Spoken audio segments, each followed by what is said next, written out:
Hey everybody, thank you for joining me today for this very important YouTube video. You may or may not know that Hope is having their YouTube launch this week, so be sure to come back for other videos, but let's get into it.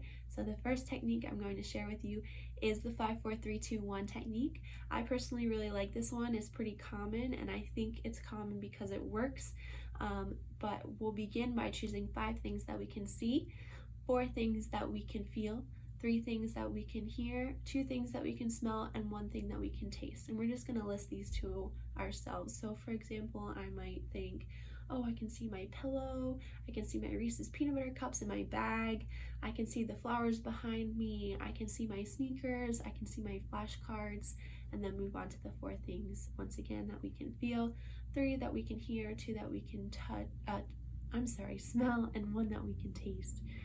The next technique I like to use, I just call it categories, and I try to basically list as many things in a category as possible.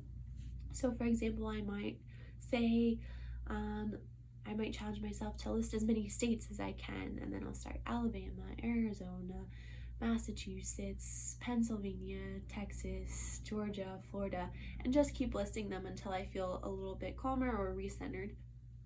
And lastly, I like to use a mantra. Now, a mantra can be anything from one word to a phrase. One that I like to use is I'm safe and in myself. I like to repeat that if I'm feeling a little overwhelmed. And I think it's really great for everybody to have a mantra. There's so many on the internet that you could find.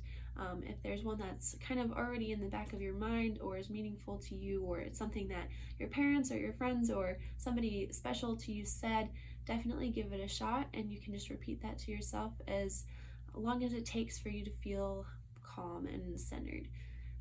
But yeah, basically these are all practices, so they require a lot of practice. If they don't work for you right away, don't get frustrated. There is a ginormous list of different grounding techniques that you can find on healthline.com, and also our counselors are always here for us, and they provide great advice and great grounding techniques, so go ahead and check them out.